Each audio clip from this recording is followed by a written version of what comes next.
ഈ മഴയത്ത് നിങ്ങളുടെ ഫ്രണ്ട്സുമായിട്ട് പോയി ചില്ലാവാൻ പറ്റിയ അടിപൊളി സ്പോട്ട് നിങ്ങൾ നോക്കുന്നുണ്ടെങ്കിൽ ഇത് നിങ്ങൾക്കുള്ള വീഡിയോ ആണ് കേട്ടോ. അപ്പോൾ എന്തായാലും വീഡിയോ ഒന്ന് സേവ് ചെയ്ത് വെച്ചോ. ഞാൻ സ്പോട്ടിനെ പറ്റി കൂടുതൽ ഡീറ്റെയിൽസ് പറഞ്ഞു.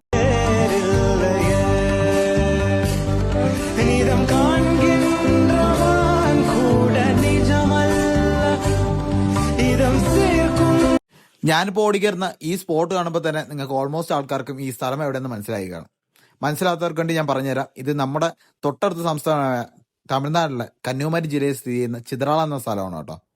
നിങ്ങൾ ഓൾറെഡി ഈ സ്പോട്ട് വിസിറ്റ് ചെയ്തിട്ടുണ്ടെങ്കിലും ഇല്ലെങ്കിലും നിങ്ങൾ ഈ മൺസൂൺ സീസണിൽ ഒന്നുകൂടെ പോയി നോക്കണം. വേറെ ഒന്നും കൊണ്ടല്ല, നമ്മൾ കാണുന്ന കാഴ്ചകളെല്ലാം കുറച്ചുകൂടെ ഭംഗി കൂട്ടുന്ന ഒരു കാലമാണ് ഈ മൺസൂൺ കാഴ്ച എന്ന് പറയുന്നത്. അപ്പോൾ അതുകൊണ്ട് തന്നെ നിങ്ങൾക്ക് പറ്റുമെങ്കിൽ മാക്സിമം ഈ സ്പോട്ടൊന്ന് ഈ ടൈമിൽ വിസിറ്റ് ചെയ്യാൻ ശ്രമിക്കുക. നിങ്ങൾക്ക് എന്തായാലും ഒരു നഷ്ടവും സംഭവിക്കില്ലെന്ന കാര്യത്തിൽ 100% ഉറപ്പാണ് കേട്ടോ. നമ്മുടെ ട്രിവാൻഡ്രത്തിൽ നിന്ന് വെറും 40 കിലോമീറ്ററിനകത്ത് മാത്രമേ ഇവിടത്തേക്ക് ഡിസ്റ്റൻസ് ഉള്ളൂ. അതുകൊണ്ട് തന്നെ നമുക്ക് അഫോർഡബിൾ ആയിട്ട് പോയിട്ട് തിരിച്ചു വരാൻ പറ്റുന്ന ഒരു അടിപൊളി സ്പോട്ട് കൂടിയാണ് ഈ ചിതറാള എന്ന് പറഞ്ഞ സ്ഥലം. ജസ്റ്റ് ഒരു ടൂറിസ്റ്റ് സ്പോട്ട് മാത്രമല്ല, ഇതിനകത്ത് ചരിത്രത്തിനകത്ത് ഒരുപാട് ഇടം നേടിയ ഒരു സ്ഥലം കൂടിയാണ് കേട്ടോ. കാരണം മെയിൻ അട്രാക്ഷൻ എന്ന് പറയുന്നത് വർഷങ്ങൾക്ക് മുമ്പ് തന്നെ പണിയെഴുപ്പിച്ച ജെയിൻ ടെമ്പിളും അതുപോലെ ഒരു ഭഗവതി ക്ഷേത്രമാണ്. അപ്പോൾ നിങ്ങൾ ഇങ്ങോട്ട് വരാൻ താല്പര്യപ്പെടുന്നുണ്ടെങ്കിൽ മാക്സിമം 4 മണിക്ക് മുമ്പ് ഇവിടെ എത്താൻ ശ്രമിക്കുക. കാരണം ഇതിന്റെ എൻട്രി 4 മണി വരെ മാത്രമേ ഉള്ളൂ. ബഡ്ജറ്റ് ഫ്രണ്ട്ലി ആയിട്ട് യാത്ര ചെയ്യാൻ ആഗ്രഹിക്കുന്ന നിങ്ങളുടെ ഫ്രണ്ട്സ് ആരെങ്കിലും ഉണ്ടെങ്കിൽ അവർക്ക് എന്തായാലും ഈ വീഡിയോ ഒന്ന് ഷെയർ ചെയ്ത് കൊടുക്കാൻ മറക്കരുത് കേട്ടോ. അപ്പോൾ ഇതുപോലത്തെ അടിപൊളി കണ്ടന്റ്സ് കിട്ടാൻ വേണ്ടി ജസ്റ്റ് നിങ്ങൾ എന്നെ ഒന്ന് ഫോളോ ചെയ്ത് വെച്ചു. നിങ്ങൾക്ക് എന്തായാലും ഉപകാരപ്പെടുന്നതായിരിക്കും കേട്ടോ.